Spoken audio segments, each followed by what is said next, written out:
Faiz ada? Hadir. Ya hadir.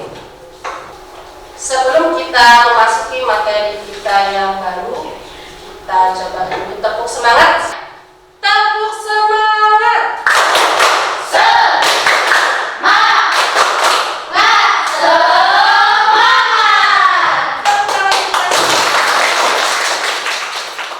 Kita memasuki materi yang terbaru, ya. Ibu mau tanya, minggu yang lalu kita sudah pernah membahas, yang masih ingat materi minggu yang lalu, Asmaul Husna. Siapa yang bisa menjelaskan apa yang dimaksud dengan Asmaul Husna? Saya, Bu.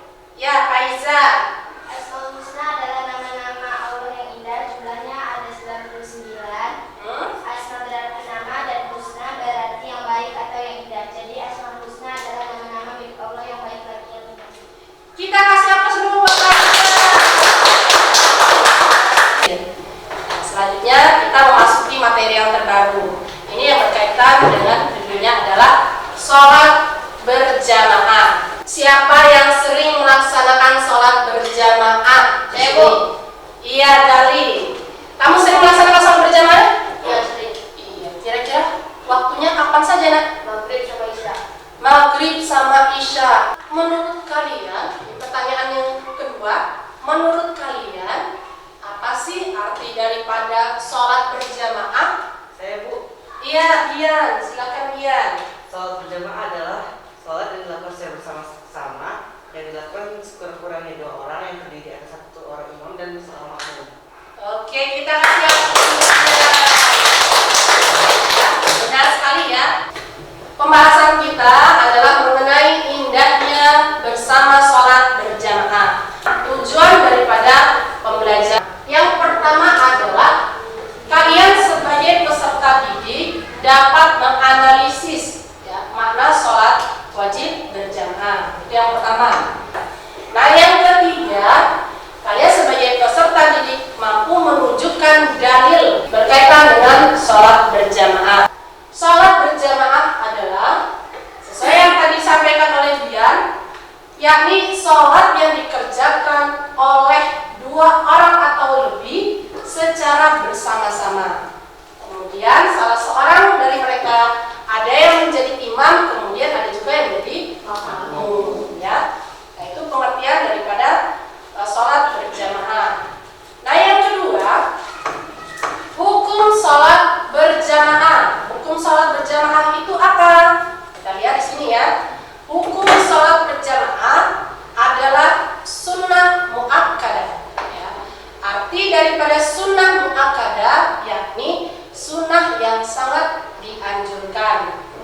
Nah, kemudian dalil yang berkaitan dengan sholat berjamaah. Ini kita lihat terdapat di dalam Quran surat Al-Baqarah ayat 43. Nah, Ibu minta tolong dengan kanayah untuk membacakan surat beserta artinya. Silakan, Nak.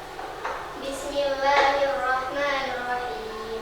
Wa aqimus salata wa atuz zakata warka'u ma'ar raki'in. Artinya, dan laksanakanlah salat, tunaikanlah zakat, dan rukuklah beserta orang yang rukuk. Quran surat Al-Baqarah ayat 43. Ya. Jadi ayat ini menjadi landasan hukum melaksanakan daripada sholat berjamaah. Nah, yang berikutnya di sini ada keutamaan sholat berjamaah. Apa saja? Yang pertama, menjalin silaturahmi antar sesama. Dengan melaksanakan sholat berjamaah di masjid, tentunya kita akan ketemu ya dengan yang tadinya nggak hanya orang kenal yang kenal saja. Bisa jadi ada orang baru, orang yang pernah kita ketemu, rupa-rupanya ketemu. Selesai sholat, salaman. Nah, itu artinya kan menambah tali silaturahmi ya, menambah persahabatan. Nah, itu salah satunya. Yang kedua, mengajarkan kita untuk hidup disiplin. Secara tidak langsung ketika mendengarkan suara azan itu langsung kita bersiap-siap untuk melaksanakan sholat berjamaah ya, mengajarkan kita untuk menghargai daripada waktu. Nah, di sini akan Ibu sajikan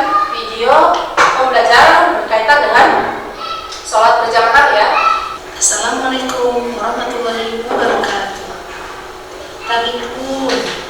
Alhamdulillahirabbil alamin wassalatu wassalamu ala asyrofil anbiya'i wal mursalin wa ala alihi wa sahbihi ajma'in. Amma ba'd. Pertama-tama marilah kita ucapkan rasa puja dan bersyukur kita atas kehadiran Allah Subhanahu wa taala. Karena dengan rahmat dan hidayah kita dapat bertatap muka kembali ya. Pada hari ini kita akan mempelajari temanya adalah indahnya kebersamaan sholat berjamaah. Indahnya kebersamaan sholat berjamaah ini ada beberapa hal yang harus kami ketahui ya. Yang pertama, kompetensi dasarnya yakni kemampuan yang harus kalian miliki memahami ketentuan daripada sholat berjamaah. Itu yang pertama ya.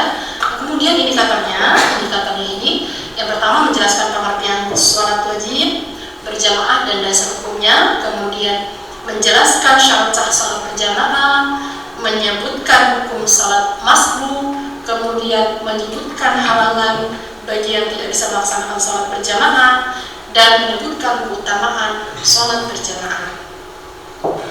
Nah, kita masuk ke dalam pengertian daripada sholat berjamaah. Apa sih yang dimaksud dengan sholat berjamaah? Sholat berjamaah itu adalah sholat yang dikerjakan oleh dua orang atau lebih secara bersama-sama, dan salah seorang dari mereka menjadi imam, sedangkan yang lainnya menjadi makmum.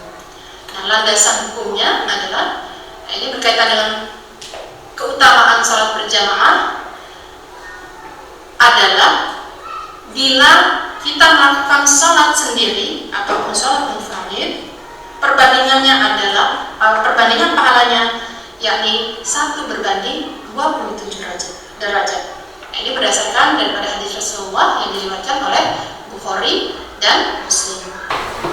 Ini akan dibagikan RKPD yang berkaitan dengan tugas.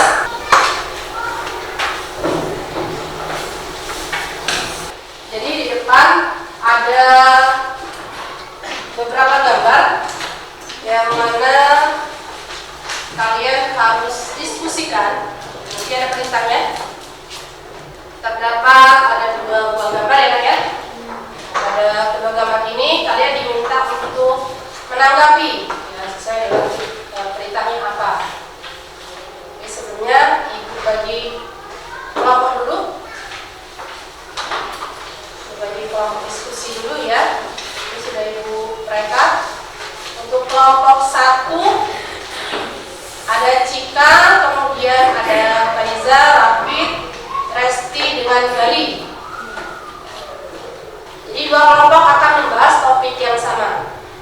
Ini sudah dibagi ya. Kelompok 1 dan kelompok 2 membahas gambar yang sebelumnya tadi ya.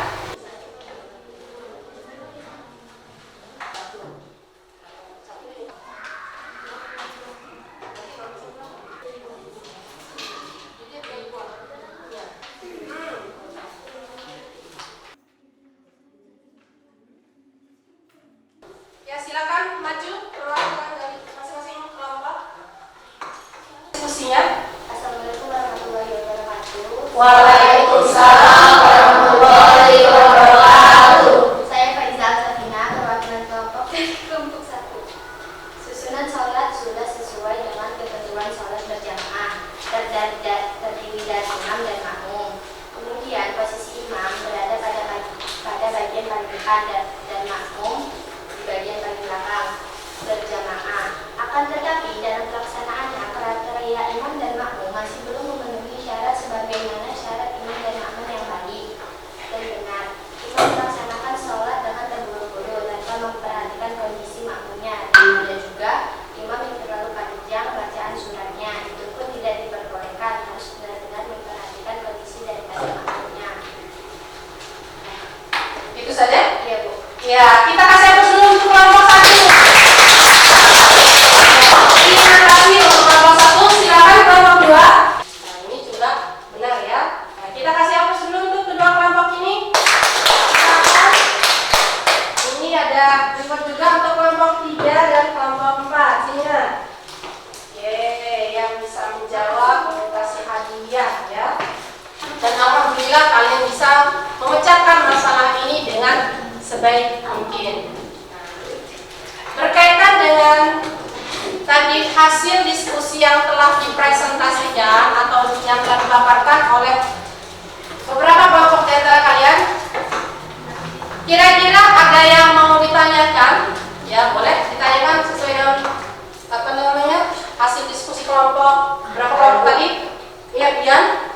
Bagaimana saya ingin bertanya, bagaimana jika ada yang sholat dengan terburu-buru karena takut waktu sholatnya habis? Coba kira-kira kelompok 1 dan kelompok 2. Jali, mau menjawab? Kalau menjawab silakan. Menurut saya tidak sah karena kalau belajar terburu-buru sudah tidak khusyuk juga. Berkaitan dengan masalah ini, ya, seorang ulama, ya, fatwa ulama yang berasal dari Mesir, ya, Profesor Shalabi namanya, Syekh Shalabi, yang mengatakan bahwasannya apabila ada seseorang yang melakukan sholat, ya, terburu-buru ataupun tergesa-gesa karena takut kehabisan waktu, itu diperbolehkan, ya. Yang terpenting dia bisa menjaga rukun dan sunnah sholatnya. Jadi pembelajaran pada hari ini bisa kita simpulkan secara bersama-sama, ya, ya. Pertama, coba ibu minta dari kelompok 1 untuk membacakan kesimpulannya. Yang pertama, silakan. Ini kan sudah ada. Sholat berjamaah itu lebih utama dilaksanakan daripada sholat sendiri. Oke, kemudian yang kedua, kelompok 2 belajar, ya. Kemudian kelompok 3 Dalam melaksanakan sholat jangan terburu-buru atau cepat karena membuat sholat tidak khusyuk dan tidak ada tumanina. Serta ketika menjadi seorang imam, bacaan surat dibaca disesuaikan dengan surat yang umumnya dibaca, tidak terlalu panjang dan disarankan solusi daripada makmum. Baik, sebelum akhir pembelajaran, ibu mau refleksi sebentar dari hasil pembelajaran hari ini. Nah, kira-kira menurut kalian, apakah kalian sudah bisa memahami materi yang telah dijelaskan tadi? Alhamdulillah, ya. Nah, kemudian menurut kalian bagaimana pembelajarannya? Menyenangkan? Menarik, iya, menyenangkan dan menarik. Alhamdulillah, ya.